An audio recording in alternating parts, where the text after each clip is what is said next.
Hey there guys, it's Cliff. It's been a while since I've done a review, but I recently got some new toys from WK Toys and More. I'll put the link in the description below. And the guy I'm going to be doing a review on today is this guy right here. I know there have been some reviews done on him already, but I'm also going to show you guys a few things that I changed and a couple issues that I had. So here's the box, very nice. You get the cassette motif over here. KFC, same cassette, KFC once again. And on the back, you get this little blurb about him. I'll let you pause it and read it if you'd like. But warning, choking hazard, small parts, not for children under 3. And then obviously that's steel jaw that came out already. So let's open them up, and you've got this little setup here. You have some, these are the instructions. It comes with a little card. I never really understood the card thing. A lot of third parties do it, but it's the same little blurb that was on the back of the box here. Here you've got instructions.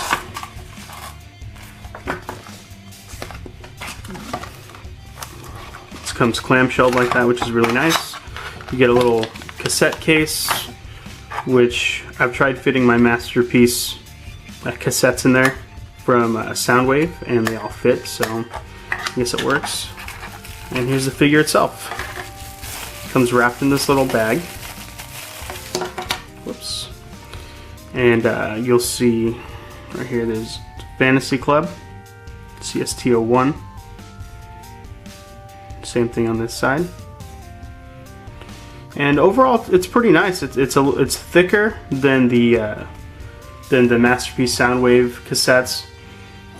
It's a little bit thicker, but overall, I think it's a really nice design. So you got your A side right there, your A side, your B side, just like old school tapes. And let's start transforming this guy. You can pull out the tail first. Pull the head and the neck all the way forward. I'm going to separate the body here, fold it in half, just like that. The legs and the feet I'll fold out.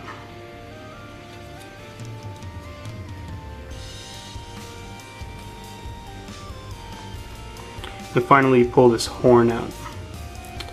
And overall, it's a very nice figure. It's quite representative of the original Rhinohorn, which is pretty cool. The only real issues that I had with this guy, let's start with the issues. His horn would always fall off. So the second that you push a little bit past this point, it would just flop off. And I found the reason being that this little gap that's right here, the gap that's in between here, is a little bit too big, and that caused it to just fall off no matter what. So what I did was I took a hair dryer and heated it up a little bit, and then all I did was I squeezed it just like that. So just took it and squeezed it together while it was still warm. Not a whole lot, just a little bit, and fit it right back onto that top piece right there, and now it doesn't really fall off anymore. See, I can push it all the way forward, it won't fall off, it'll just pop forward. So that's one fix you guys can do. The second one is, at first I thought that his neck was supposed to kind of come up like that, which it doesn't. But if you do have his neck up like this, don't turn it, because the second you turn it, it'll come off. I don't know, it's just the way it's designed. So keep it flat just like original Rhinohorn. You shouldn't have a problem. Now, the only other issue that I have is just because of the way that this is, the way it folds in transformation, some of the paint is starting to rub off, like right there. It's kind of hard to tell. Paint rubs there a little bit on the edge, but overall not a big issue. So, oh, I'm sorry, one more thing. His feet were really loose. Some feet were not loose. Like this front foot is really nice, it doesn't really dangle.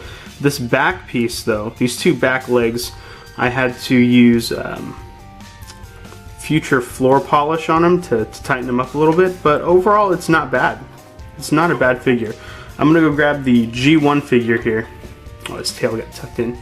I'm gonna go grab the G1 figure here and let you guys take a look at the old school version. Alright, so here's the original G1 Rhinohorn.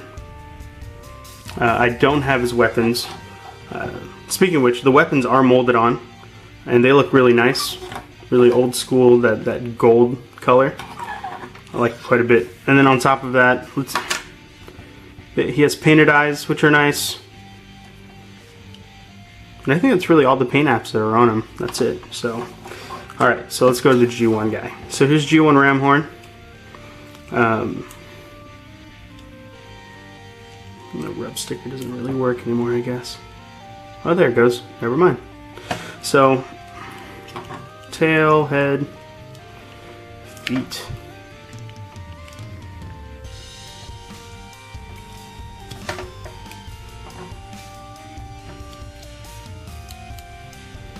I'm not going to splay any of these legs out, and hopefully he'll still stand if I... There you go. So, pretty good. Pretty good. I like the fact that he opens up and becomes a much thicker robot, and it just gives him a lot of depth, I guess. He just looks thick. He looks good. G1 also looked very good, but the only issue is he's still paper thin. So, well, there you go. So, overall, I recommend getting this figure. I think that it's worth the money. Are there a few things? Yeah, there are a few little issues here and there. But overall, it's still a very good figure. Very good. It fits inside a blaster. I put it inside my G1 blaster. And I haven't had any problems whatsoever. So, I'm going to just fold them back up here. Put them back into tape mode. Another thing too is when you fold these back together, there are little there's holes, and right there there's a hole right there and a peg right there, which makes it not difficult, but it's not perfectly easy to push together. But anyway, so there you go. There's a tape mode again. I'm gonna go grab this, pop them inside, and there you go. Well, thank you so much for watching my video. I will be bringing you guys more reviews. I did get quite a few more items, so I'm going to be able to do that. So anyways, thank you to all my new subscribers. Thank you for subscribing, even though I haven't put anything on my page in quite a while. I haven't uploaded a video in a really long time. But I do appreciate it. Continue to watch. I'm going to bring a couple more figures, hopefully this week. And I will talk to you guys then.